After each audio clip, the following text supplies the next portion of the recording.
کو دیکھے. یہ روح جو ہے وہ آدمی کا، اللہ اکبر، یہ روح آدمی کے کارخانہ جسم کا ایک فرما روا ہے، ایک سلطان اعظم ہے یہ روح. اللہ اکبر.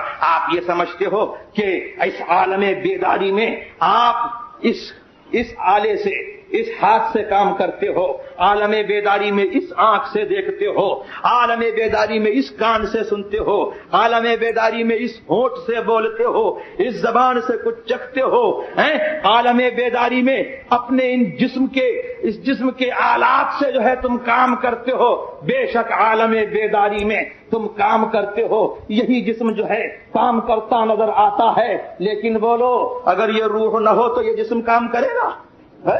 یہ روح نہ ہو تو یہ جسم کام کرے گا؟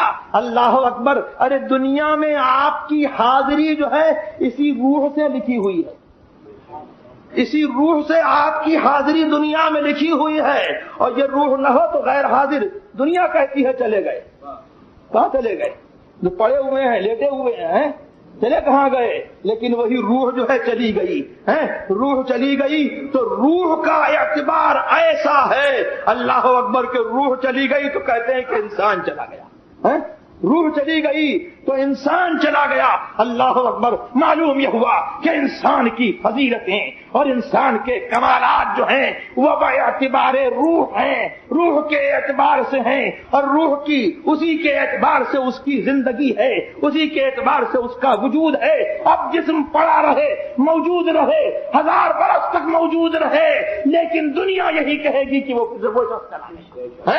اللہ اکبر. تو دیکھو اس روح کے تصرف کا عالم، کہ جب عالم بیداری میں یہ خدمت لیتی ہے، اس جسم سے خدمت لیتی ہے، اور جب روح جو ہے اجازت دیتی ہے، اس جسم کو آرام کرنے کی اجازت دیتی ہے، اللہ اکبر، تو بولو کیا روح جو ہے، جسم تو معطل ہو جاتا ہے، جسم بیکار ہو جاتا ہے، لیکن کیا روح بھی بیکار ہو جاتی ہے؟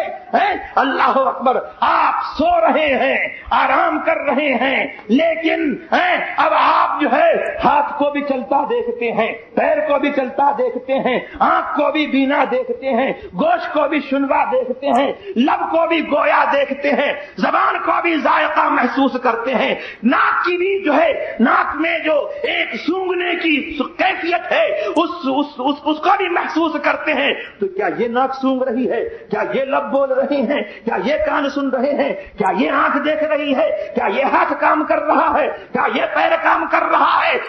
سنو اللہ اکبر. یہ روح جو ہے وہ عالم امر سے ہے.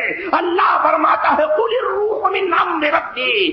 روح کے بارے میں تم سے سوال کرتے ہیں، سنو بتا دو اے لوگوں، میں محبوب ان لوگوں کو بتا دو کہ روح جو ہے وہ میرے رب کے عالم امر سے ہے. میرے رب کی جو ہے اللہ اکبر وہ معمور ہے، اور رب نے جو ہے روح میں اپنے تصرف کا جلوہ کار فرما کیا ہے، روح کو اپنے تصرف کا مظہر فرمایا ہے. اللہ اکبر. اللہ تبارک و تعالی فاعل حقیقی ہے، بلا آلات بلا جوارح وہ تصرف کرتا ہے. نہ اس ہاتھ کا محتاج ہے، نہ اس آنکھ کا محتاج ہے، نہ اس زبان کا محتاج ہے، نہ اس کان کا محتاج ہے، نہ اس پیر کا محتاج ہے. اللہ تبارک و تعالی نے اللہ اکبر اپنے تصرف کو سمجھانے کے لیے روح میں اپنے تصرف کا جلوہ یہ کار فرما دیا کہ نہ روح جو ہے اس ہاتھ کی محتاج ہے، نہ روح جو ہے اس پیر کی محتاج ہے، نہ روح جو ہے اس آنکھ کی محتاج ہے، نہ روح جو ہے اس کان کی محتاج ہے. بغیر ہاتھ کے عمل کرتی ہے، بغیر پیر کے چلتی ہے، بغیر لب کے بولتی ہے، بغیر کان کے سنتی ہے، بغیر آنکھ کے دیکھتی ہے، اور اس کے باوجود جو ہے ایک تعلق جسم سے بھی ہے. ایک تعلق جسم سے بھی ہے. اگر جسم سے تعلق نہ ہو تو مرے میں اور سوتے میں کوئی فرق نہ ہو. حالانکہ سوتے میں اور مرے میں فرق محسوس ہوتا ہے. دنیا سمجھتی ہے کہ یہ سو رہا ہے، فلانا مر گیا. Like a Hellcat.